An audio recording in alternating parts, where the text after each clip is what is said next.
The grand hall of the Vatican shimmered under the light of 1,000 crystals.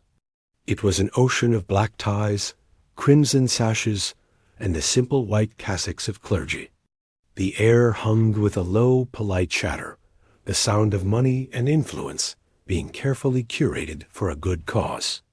Tonight was the annual Harmony for Hope charity gala, the Vatican's most glittering event, broadcast to millions. Cameras glided silently on tracks, capturing the splendor dot in a quiet antechamber. A man in simple white robes sat by a window, looking out at the darkened Rome. This was Pope Leo XIV.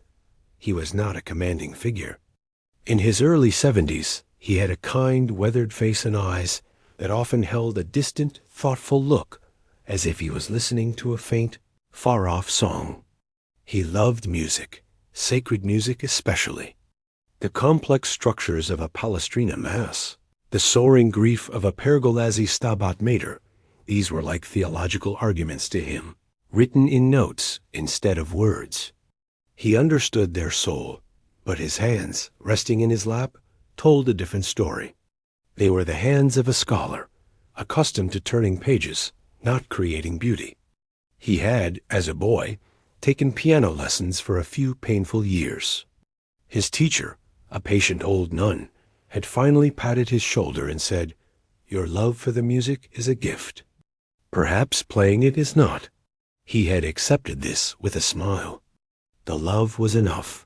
His private secretary, a young Monsignor with a keen sense of public relations, entered the room. "Holiness, they are ready for you.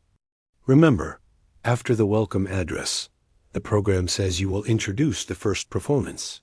The Pope nodded. The great pianist. A formidable talent, I am told. The most formidable, the secretary said, a hint of nervous energy in his voice. A genius. But his tongue, it can be sharp. The press adores him. Pope Leo smiled softly. Genius often walks with difficult companions. We will be gracious.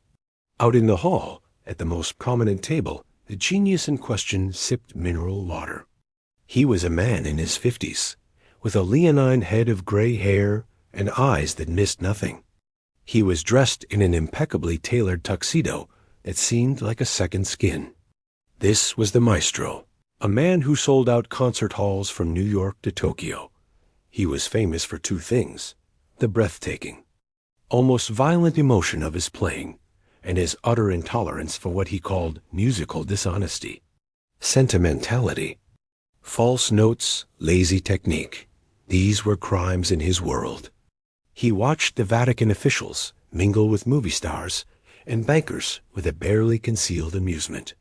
To him, this was a pageant, a beautiful show of power disguised as piety. The evening proceeded. Pope Leo gave a short, heartfelt speech about the power of harmony to heal a broken world. His voice was gentle, calming. The audience applauded warmly. Then, as the Pope stepped away from the podium, his secretary approached him again, this time with the event's nervous organizer. "Holiness," the organizer whispered, "there is a slight change. The maestro's violin accompanist has taken ill. There is a 10-minute gap." The broadcast. The secretary saw an opportunity. A human moment. "Holiness," he said quietly, "the people love when you show your personal side. Your love for music is well known. Perhaps you could play that little piece you sometimes practice? The simple hymn? It would be a gesture of humility, of stepping into the breach. A beautiful symbol." Pope Leo looked hesitant. He knew his limitations. "My son, I do not think. The instrument is not my language." "It's a gesture," the secretary pressed, his smile fixed. "It will show that anyone can offer what they have, however small." The Pope looked out at the expectant, wealthy crowd, and then thought of the charity hospitals this money would build. Perhaps a small embarrassment was a worthy price. With a slow nod, he agreed. A murmur of surprise went through the hall as an announcement was made. "Your Holiness has graciously agreed to offer a small musical interlude." A polished baby grand piano stood center stage. Pope Leo walked towards it, his white robes flowing. He looked small under the lights. He sat on the bench, adjusted it slightly, and placed his hands on the keys. For a moment, he closed his eyes, gathering himself. The hall was utterly silent. He began to play. It was a simple, old hymn tune, one known to many. The first few notes were hesitant but clear. Then, his fingers, uncooperative and stiff under pressure, faltered.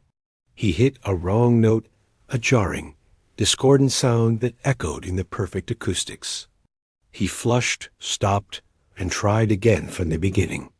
This time, he missed the rhythm, his left hand stumbling behind his right. The piece, meant to be gentle and flowing, became a stuttering, painful series of sounds. He persevered, his face a mask of concentration, but the music was broken.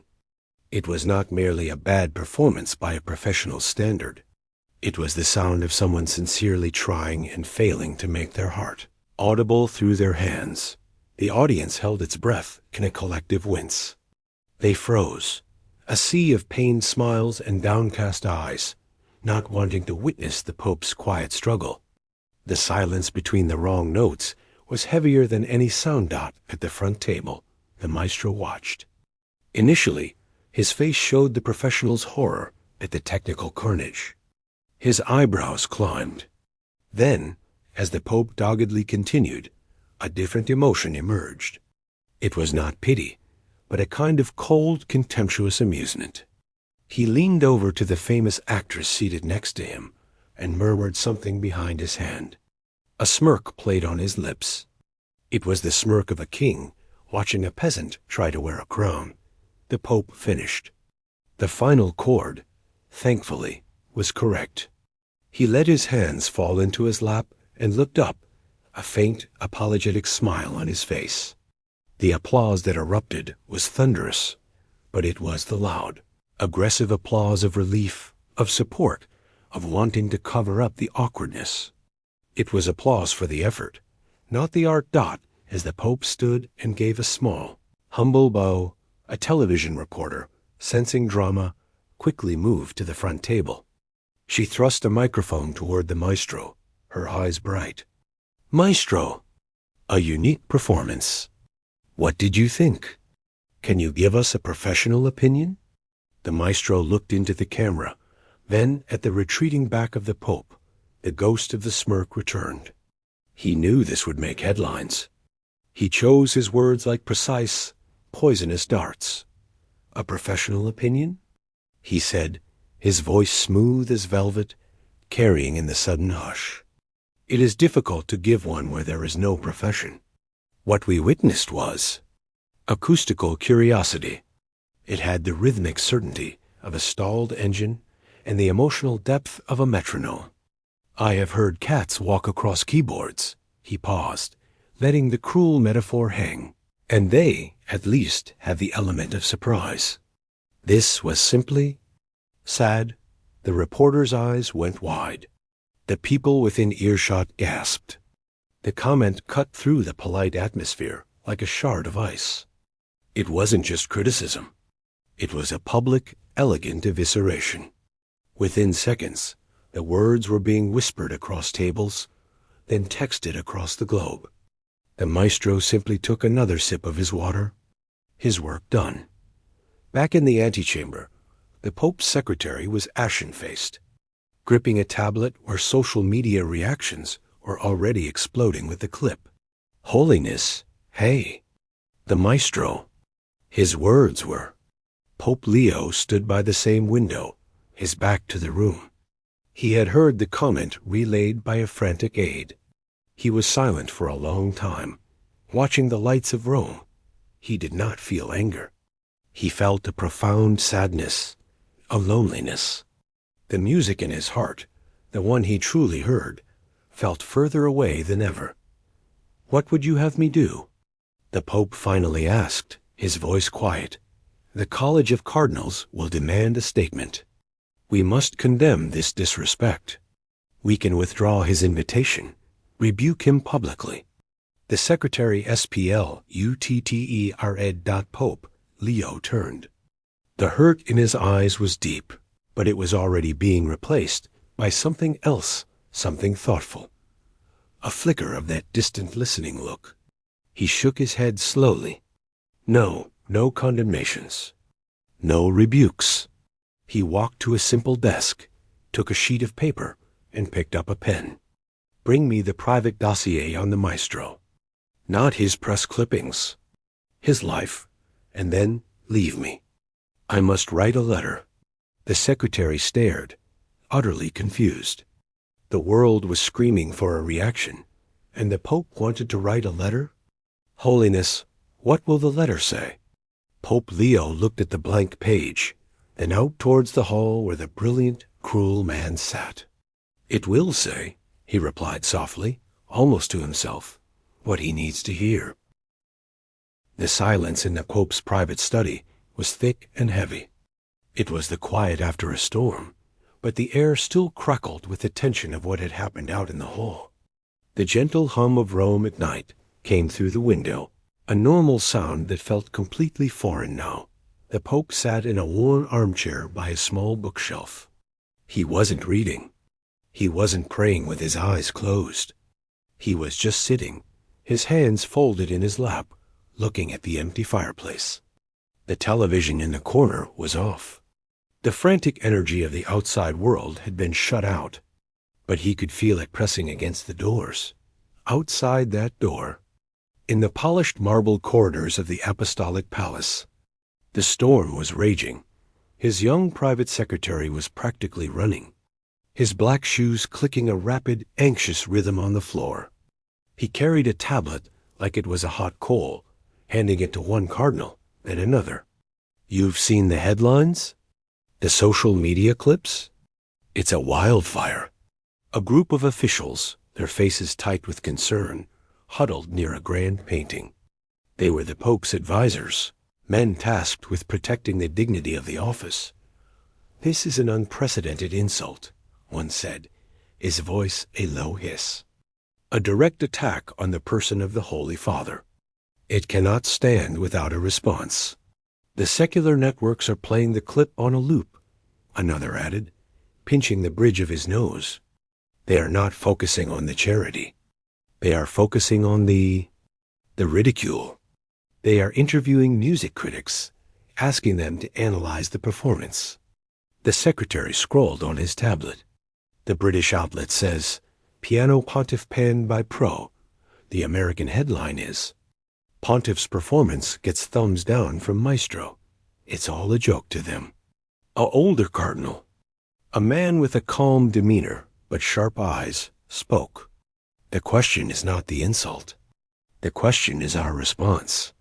The world expects something. A condemnation. A statement of regret from the musician, which we must demand. Demand? A younger Monsignor snapped. We should excommunicate him for public blasphemy and scorn. He made the Vicar of Christ a laughingstock in front of the entire planet. The door to the Pope's study remained firmly shut.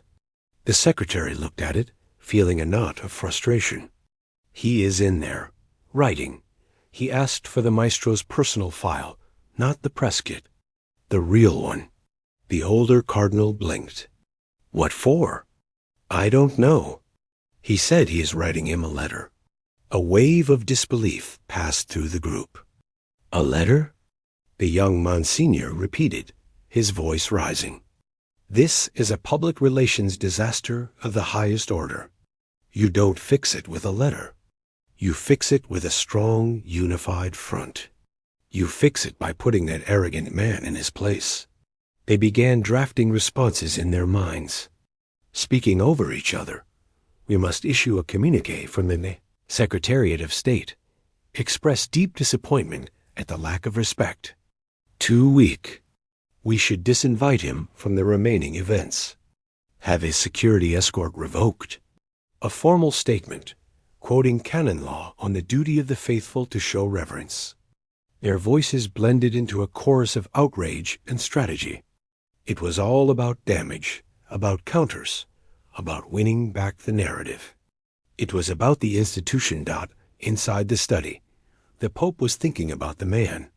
He had read the confidential file. It wasn't just a list of awards and concerts. It was a psychological profile, background checks, interviews with old colleagues. He learned of the maestro's childhood, a prodigy pushed relentlessly by a demanding, never-satisfied father. He read about the bitter rivalries in conservatories, the lonely life of constant travel, the 3 failed marriages, the notorious interviews where he savaged other musicians. The man lived in a world of perfect notes and perfect criticism, a world with no room for grace, that the Pope saw not a monster, but a deeply wounded soul. A man who had perhaps never heard a kind word that wasn't tied to his performance. A man whose entire worth was built on being flawless, and who therefore could not tolerate anything less. He thought of the smirk. That wasn't just cruelty. It was a reflex, a wall. The first and best defense of someone who is always afraid of being found lacking. The Pope dipped his pen in the inkwell. He did not type. This needed to be from his hand. He stared at the blank, cream-colored paper. He thought about what everyone expected him to do. They expected him to defend himself, to use his power to crush the insult, to prove that the office was higher than the man who held it. That was the way of the world. An eye for an eye, a tweet for a tweet, but that path felt like a dead end. It would only add more noise, more anger, more division. It would confirm for the maestro that the world was indeed a brutal arena where you had to strike. First and hardest. He thought about the music the maestro played. The file mentioned his specialty was the great, roaring emotional works of the Romantics, music of storm and stress, of huge feelings. This was a man who felt things deeply, but had only been taught one language to express it, perfection. And when he saw something imperfect, he could only speak the other part of his language, contempt. The Pope began to write. "My dear maestro," he stopped. Was that right, dear? After what was said? He let the words stand. It was not a feeling. It was a choice. Outside, the secretary finally knocked and entered without waiting for an answer. He looked exhausted. "Holiness, please." The press office is besieged. The cardinal from the Communications Council is on the phone. They have prepared 3 drafts of a response for your approval. They range from firm to very firm. The Pope did not look up. "Set them aside, please." "Holiness, with respect, we cannot appear weak. The entire Vatican is talking. They are stunned by your silence. They think you are. You are paralyzed." Now the Pope looked up. His eyes were tired, but clear. What is more paralyzing? To react with anger, which is easy, or to not react as the world expects, which is hard. "They need leadership," the secretary pleaded. "I am trying to lead," the Pope said softly. "Just not in the direction of the cliff." He returned to his letter. "I have spent the evening reflecting on your words. You were, of course, correct in your professional assessment. My playing was, and is, poor. I have no argument with the truth." The secretary, reading over his shoulder, gasped. "You cannot admit that. It will be seen as surrender." The Pope kept writing. "But I found myself thinking not of the notes I failed to play, but of the ones you play so masterfully. Your gift is a profound one. It is a glimpse of the beauty that the Creator has woven into our world. To have such a gift is a great responsibility, and I can only imagine it is also a great burden." He was speaking past the insult, past the public shame. He was speaking to the loneliness he had read about. He was acknowledging the man's pain, not his power. "You have heard my inadequacy," he wrote, the pen flowing more surely now. "I have lived with it for many years. But you have made me wonder if I have ever truly heard or understood true greatness. I know the notes on the page. I know the theory. But you, You bring them to life. He paused, taking a slow breath. This was the leap. This was the part that would either be madness or something else entirely. Therefore, I wish to ask you something no one else can. Would you consent to give me a private lesson? Not to teach these old hands to play that ship, I fear, has long sailed, but to teach my heart and ears to truly listen. To understand, from the master himself, what it is I am actually hearing when you create such beauty. Consider it a private tutorial in appreciation. He signed it simply, with sincerity, Leo XIV. He blotted the paper, folded it, and sealed it in a plain envelope. He held it out to his secretary, who was staring at him as if he had grown a second head. Have this delivered to the maestro's hotel. Personally. Tonight. Holiness. This is what you do next? You ask him for a lesson? The secretary's voice was a mix of horror and utter confusion. He will laugh. He will leak this to the press, and the ridicule will be 10 times worse. The Vatican will be a permanent joke. The Pope stood up. He looked smaller than ever in a large room, but his voice was firm. We have tried condemning. We have tried arguing. We have tried winning. For 2,000 years, we have often tried that. Perhaps for once, we can try disarming. Now please have it delivered. The secretary took the envelope as if it were a live bomb. He walked out, his mind racing with visions of career ruin. The Pope walked back to the window. The first light of dawn was starting to touch the edges of the Roman skyline. He felt very tired, but also a strange, quiet sense of peace. He had no idea if it would work. He had no plan beyond this. He had simply reached out across a chasm of anger and embarrassment, with an offer that contained no threat, only vulnerability. In his hotel suite across the city, the maestro was pouring a drink, scrolling through the endless news articles praising his devastating honesty. He felt a familiar hollow feeling after a public victory. It was all noise. And soon he would have to move on to the next city, the next performance, the next critics to silence. He had no idea that a simple letter was on its way, an invitation that contained no demand, only a request that would change everything. The letter arrived at the hotel just as the sun was painting the Roman rooftops gold.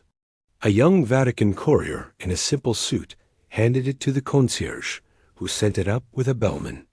The bellman placed it on a silver tray in the maestro's lavish suite. The maestro was awake, sitting at the grand piano in the living area, not playing, just staring at the keys. The empty glass from his drink sat on the floor beside him. The buzz from the night's triumph had faded completely, leaving behind the usual flat silence. The news still played on a muted television, showing his smirking face again.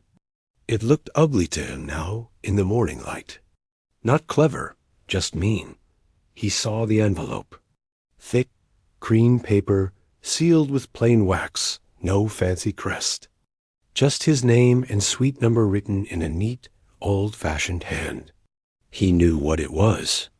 The Vatican's response. He'd been waiting for it. A cease and desist. A legal threat. A formal, frosty condemnation on official letterhead. He picked it up with a sigh, ready for the battle to enter its next, boring phase. He broke the seal and unfolded the page. He read it once. His eyebrows, which had been raised in expectation, slowly lowered. He blinked. He read it again, slower this time, his lips moving slightly over the words. My dear maestro. The greeting stopped him. Dear? After last night? He read on, expecting the turn, the hidden knife. It never came. The letter admitted fault. It agreed with him. It called his gift a glimpse of the Creator's beauty. It called it a burden.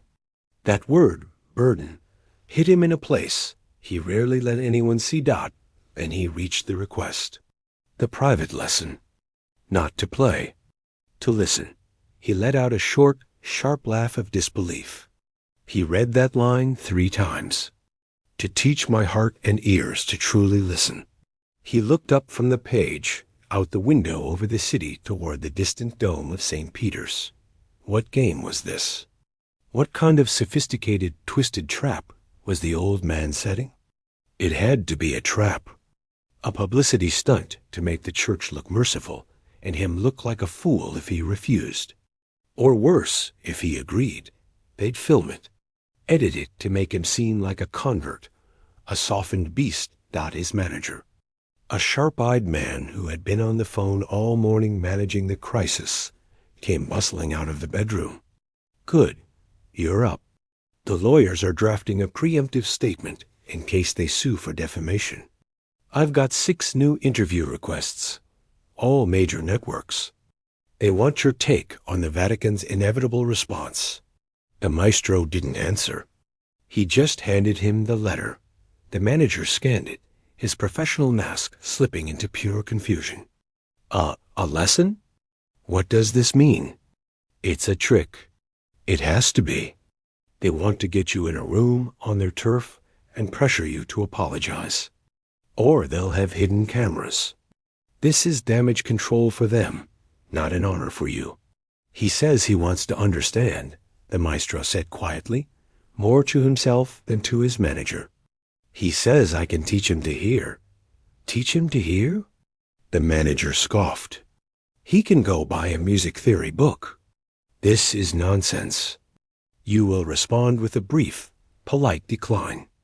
We'll say your schedule is tragically full. We'll frame it as you being the bigger man, walking away from the drama. The maestro took the letter back. He ran his thumb over the handwriting. The ink was slightly indented on the paper. This wasn't typed. It was written by hand, by that old man in the white robes, after the worst night of his public life. He thought of the Pope's face as he played, that look of sincere, struggling effort. There had been no arrogance there, only a vulnerable hope that had been publicly shredded. By him, and instead of a sword, the old man had sent this invitation to talk about music.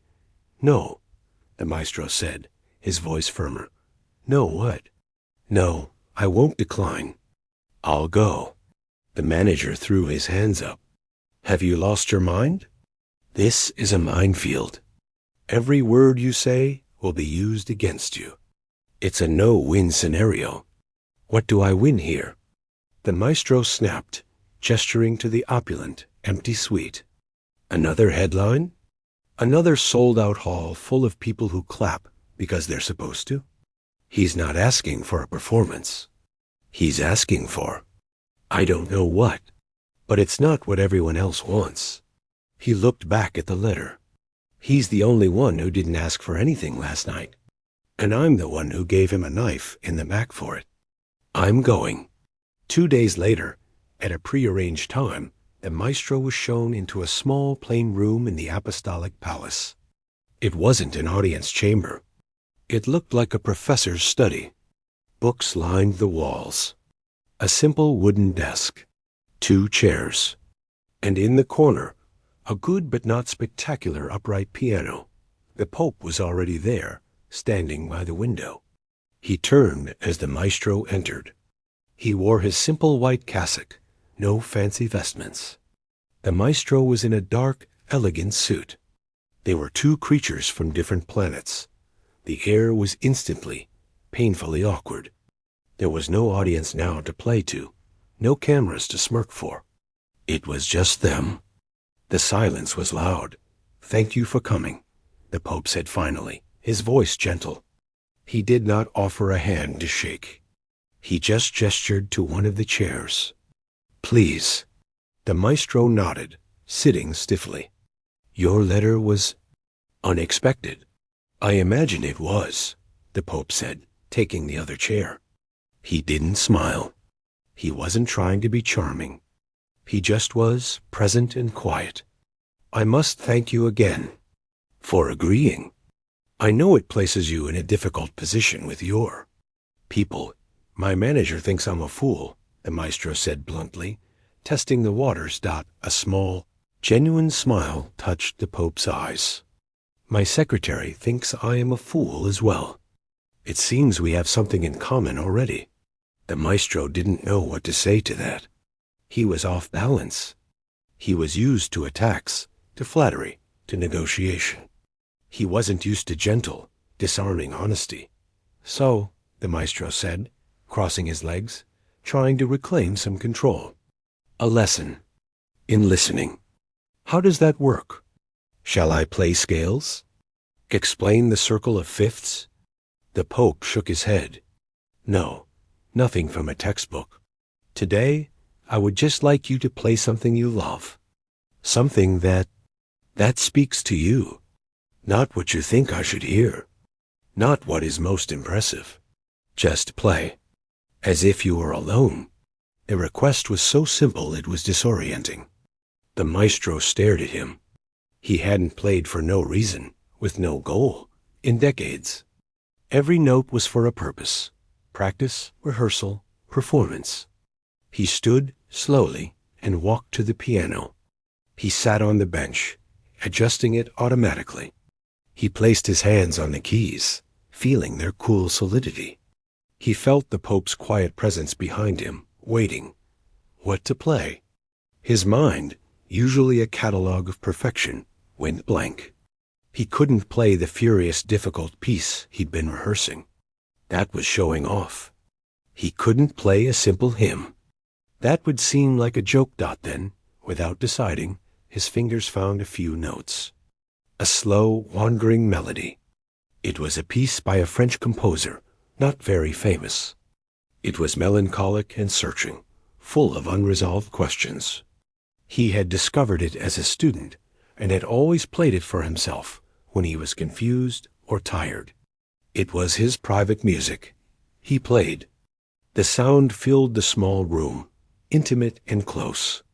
He closed his eyes, forgetting for a moment where he was. The music was a conversation with himself, a sigh in notes.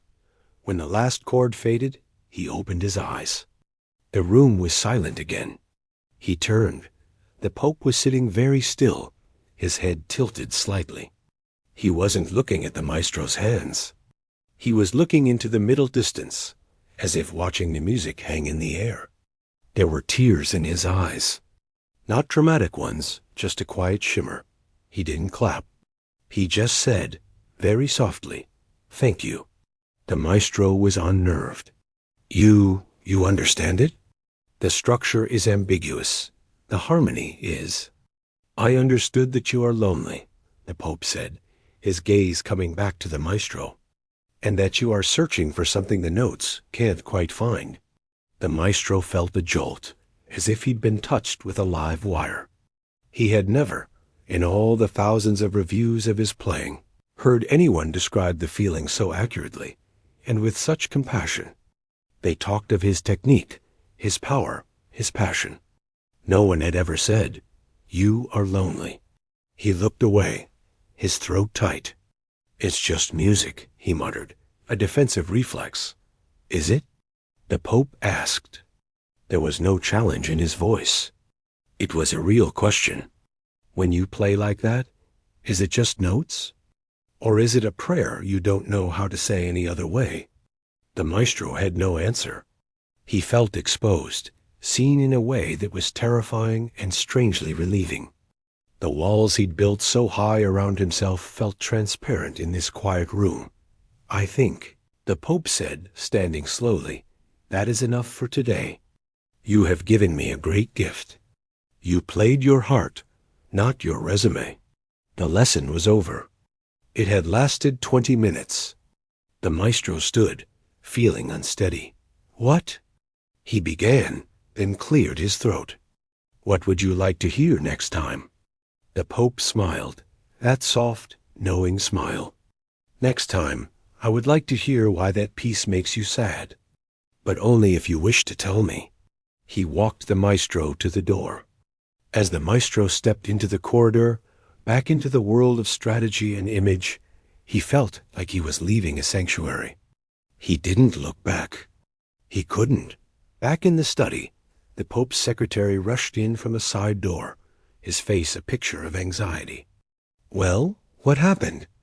What did he say? Did he apologize?" The Pope was looking at the piano. No, he played, and he spoke without saying a word. It was a good beginning. The secretary stared, completely lost. "That's it? He just played?" "Yes," the Pope said, walking to the window. "And for the first time, I think someone finally listened to High." The meetings became a quiet ritual. Twice a week, in the late afternoon, the maestro would be escorted through a private entrance to the Pope's simple study. The world outside continued to buzz about their strange relationship, spinning wild theories, but inside that room, a different space existed. It was a space without headlines. At first, the maestro came armed with defenses. He prepared little lectures on musical theory, ready to explain sonata form or the development of the fugue. But the Pope never asked for those. He asked for feelings. He asked for stories. "Play me the piece you played when you were happiest." The Pope would say one day. The maestro would frown, thinking. Happy? His memories of happiness were not tied to the piano, but to rare moments away from it. He found himself playing a silly, syncopated jazz tune he'd learned as a teenager, messing around with friends after curfew at music school. It was full of wrong notes and improvised riffs. He played it awkwardly, and when he finished, he was surprised to hear a warm, genuine laugh from the Pope. "That sounds like freedom," the old man said, his eyes crinkling. "I can hear the smile in it." Another time, the Pope asked, "Play the music that feels like a storm inside." Without hesitation, the maestro's hands crashed down in the opening fury of a Beethoven sonata. He played with raw power, the music a torrent of anger and defiance. He lost himself in it, his body bending over the keys, attacking them. When the final pounding chords echoed away, he was breathing hard. He turned, expecting to see shock or perhaps fear. On the Pope's face, the Pope was leaning forward, his elbows on his knees. He looked thoughtful, even concerned. "That is a mighty storm," he said quietly. "Who are you so angry with?" The question was so direct, it stole the maestro's breath. He wanted to snap, everyone. He wanted to say, "My father," the critics, myself. Instead, he looked down at his hands, still hovering over the keys. "I don't know," he mumbled, which was the closest to the truth he could manage. The Pope just nodded, as if that was answer enough. One afternoon, the conversation turned.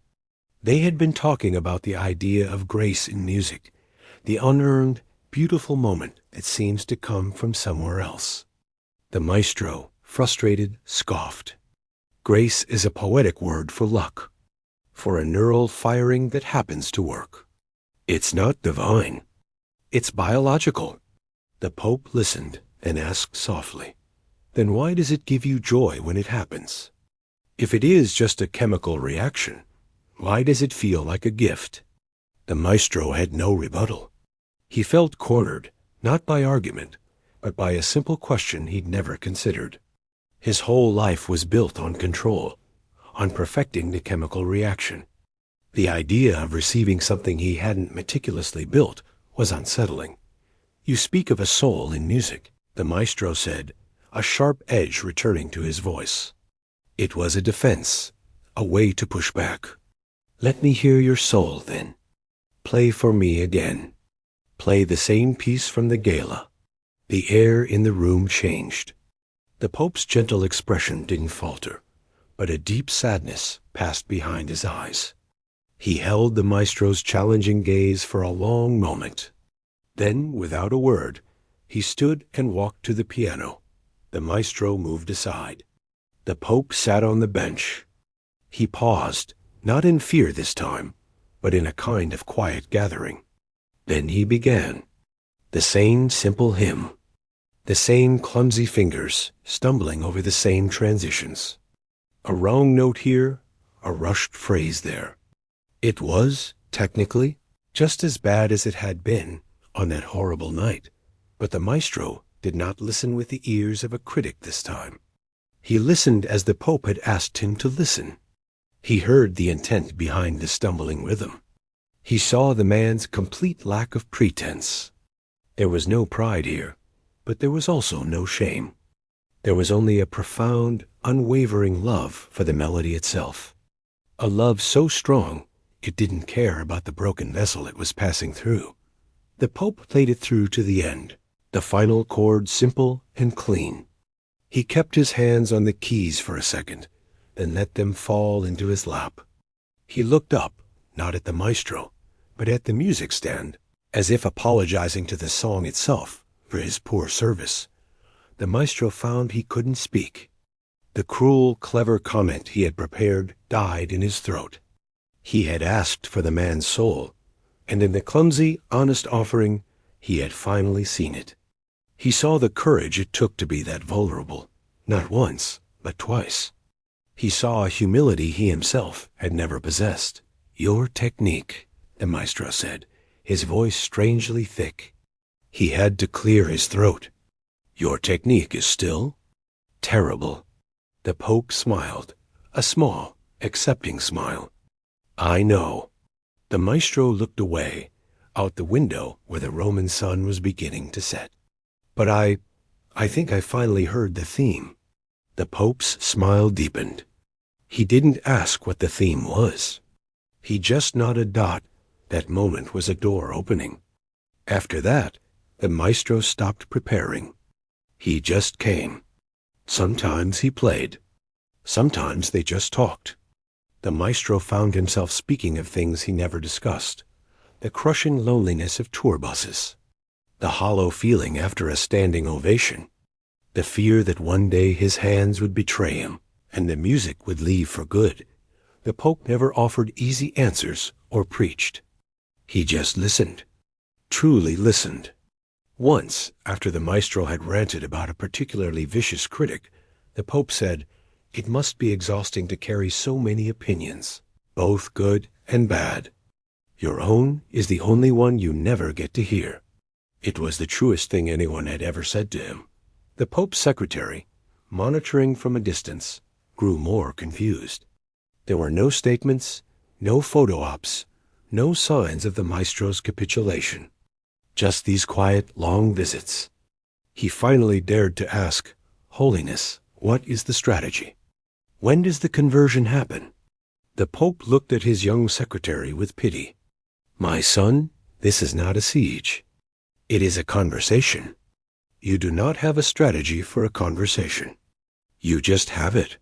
But the world is waiting for a result." "Perhaps the world needs to learn to wait," the Pope replied.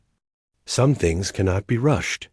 On the eve of the maestro's scheduled departure from Rome, he came for what he thought would be their final meeting. He felt a peculiar heaviness. This strange, quiet room had become the most honest place in his life.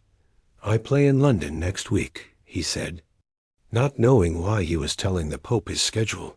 "I will pray for your journey to be safe," the Pope said, "and that the music finds its way from your heart to your hands, as it always does."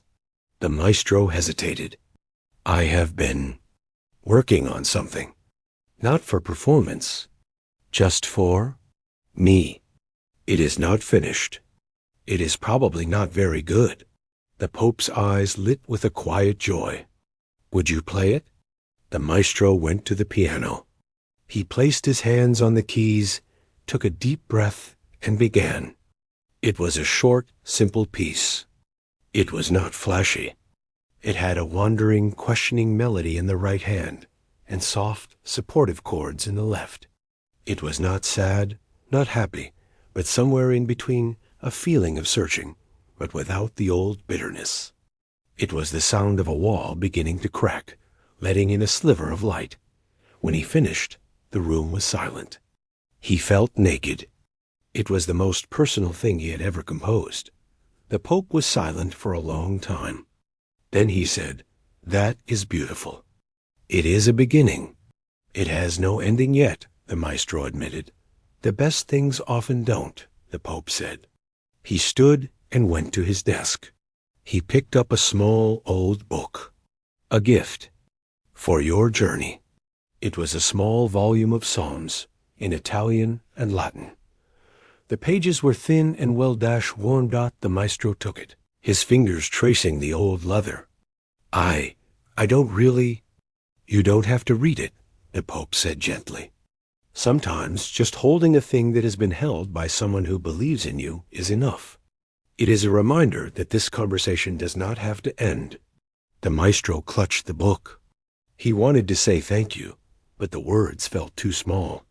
He just gave a slow, deep nod as he walked out into the Roman evening. The little book in his hand, he didn't feel like a victor or a vanquished. He felt like a man who had been lost and had been given not a map, but a quiet companion for the road. The noise of the world seemed farther away. For the first time, in as long as he could remember, he was not thinking about the next performance. He was thinking about the next note in his unfinished piece. 6 months later, the grand hall of the Vatican was once again filled with light and the soft murmur of a wealthy, expectant crowd. The Harmony for Hope Gala was being held again, a glittering repeat of the night that had started it all. The air was thick with unspoken memory. Every journalist, every socialite, every cardinal in the room was thinking of the same thing. The last time these two men had been in this room together, the maestro was back. His manager had fought against it, calling it a needless risk, a potential trap. But the maestro had insisted. It was the only venue he would consider for what he planned to do. He waited in the same antechamber where the Pope had waited a half-year before. He wasn't smirking. He wasn't practicing scales in his head. He was standing very still, holding a single sheet of handwritten music. His new piece. It had an ending now. Across the hall, Pope Leo XIV sat in his place of honor. His secretary leaned in, his voice a tense whisper. Holiness, all the networks are here. The global feed is live. They are hoping for something. A confrontation. A resolution. Anything. The Pope just nodded. He looked calm, but there was a watchful warmth in his eyes. He didn't know what would happen. He had only trusted the evening's program, proceeded with speeches and performances by world-class musicians. Each was flawless, technically magnificent. The applause was polite, refined, but a nervous energy buzzed beneath it all. They were all waiting for the headliner.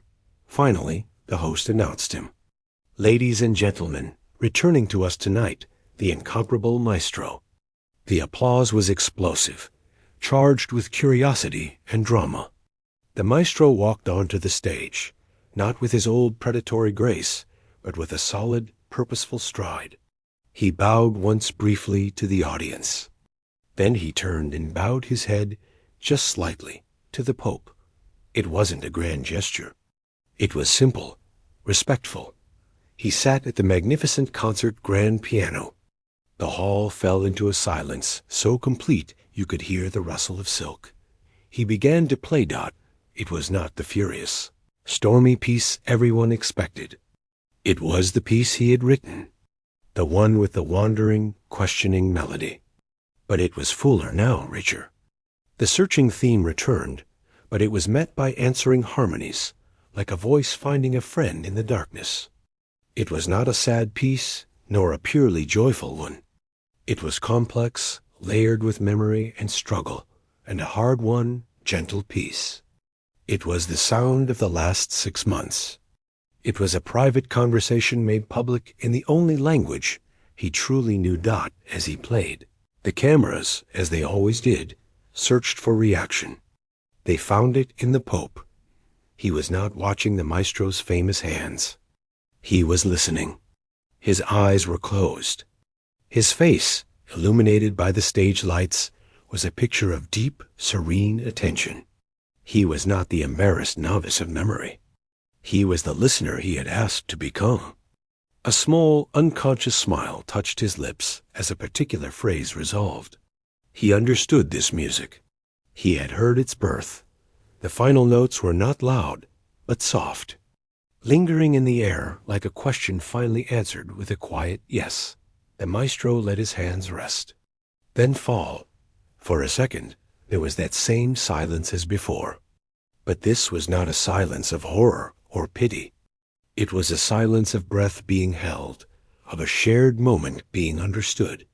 Then the applause erupted, not from relief, but from genuine moved emotion. The maestro stood. He took his bow. Then he did something he never did. He walked to the front of the stage and took the microphone. "Thank you," he said, his voice rough but clear. The hall instantly quieted, every ear straining. "That piece is new. It is called Grazia, Grace." He paused, gathering himself. 6 months ago, I stood in this room, and I used my knowledge as a weapon. I confused cruelty for honesty. I saw only notes, not the heart behind them. A ripple went through the audience. No one moved. I was invited back not to perform, but to learn, he continued, looking now directly at the Pope. I was given a lesson in listening.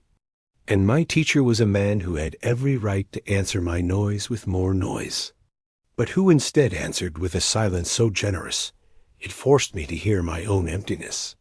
The Pope's secretary gripped the edge of his seat, his knuckles white. The cardinals around him stared, utterly still. The maestro's voice grew stronger. He asked me to teach him to hear music. But he is the one who taught me that music is not about being perfect. It is about being human.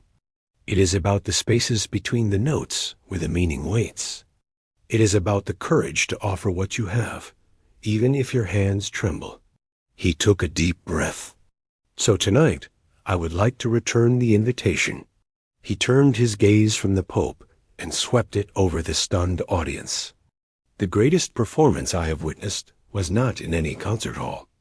It was in a small room, on an old piano, by a man whose hands could not play the right notes, but whose heart was perfectly in tune. He looked back to the Pope, his expression open, earnest. Holiness, would you join me? Not to play, but to sit with me, to listen with me to one last piece. The gasp in the hall was audible. This was the stunning moment. This was the thing no one had predicted. All eyes turned to the Pope. His secretary had a hand half raised, as if to stop him, his face a mask of panic. "Don't do it," his eyes screamed. Asterisk, don't walk back into the spotlight. Don't risk it. Asterisk, Pope Leo XIV met the maestro's gaze. He saw no smirk, no challenge, only a sincere and humble request. He saw the man who had been lost, now found. Slowly, calmly, he rose to his feet, a path cleared for him as he walked to the stage. The applause began again, soft at first, then building, not out of politeness this time, but out of awe. He ascended the steps. The maestro offered his hand, not to help him, but in a gesture of solidarity. The Pope took it, a firm, warm clasp. No words were exchanged. The maestro led him to a chair that had been placed beside the piano bench. The Pope sat. He folded his hands in his lap, a picture of peaceful readiness. The maestro returned to the bench. He spoke into the microphone one last time. Franz Liszt, Benediction de Dieu dans la solitude, the blessing of God in solitude, for my teacher. He began to play. The music was a world away from the simple hymn. It was vast, architectural, flowing from profound melancholy to transcendent, radiant joy. It was a journey from loneliness to communion, and as the maestro played, pouring every ounce of his hard-earned understanding into the notes, the cameras did their work. They focused on the listener. Pope Leo did not fidget. He did not look at the crowd. He was utterly absorbed. His eyes were closed again, his face tilted slightly upward. At times, a look of profound sorrow passed over his features, as if he heard the loneliness the piece described. Then, As the music swelled and transformed, light seemed to dawn on his face. A tear escaped, tracing a slow path down his cheek. It was not a tear of sadness, but of overwhelming recognition. He was hearing, in its full, glorious complexity, the very thing he had always believed in beauty, as a path from solitude to connection. From struggle to grace. He was not a performer. He was a witness. And in his deep, empathetic listening, he completed the performance. The maestro played the prayer, and the Pope, in his serene, tear-streaked silence. Was the prayer answered? The stunned Vatican, the millions watching at home, they all understood it then. The Pope's power had never been his ability to strike back. It was in his terrifying, transformative capacity to absorb a blow and answer with an invitation. He had not saved face. He had changed a heart. And in changing one heart, he had shown the world a different kind of strength. The final chords rang out, immense and peaceful. The maestro let them fade into a silence that felt holy. He stood. He took his bow. Then he turned, and in a gesture that will be replayed for years, he did not merely shake the Pope's hand. He bent at the waist, a deep, old-fashioned bow of respect, of gratitude, of fellowship. He remained there for a long moment. The Pope stood. He placed his hands on the bowed head of the maestro, a quiet blessing. Then he took the man's arm and raised him up. Together, they faced the roaring, weeping, cheering hall, not as victor and vanquished, but as two old friends who had finally learned to hear the same song.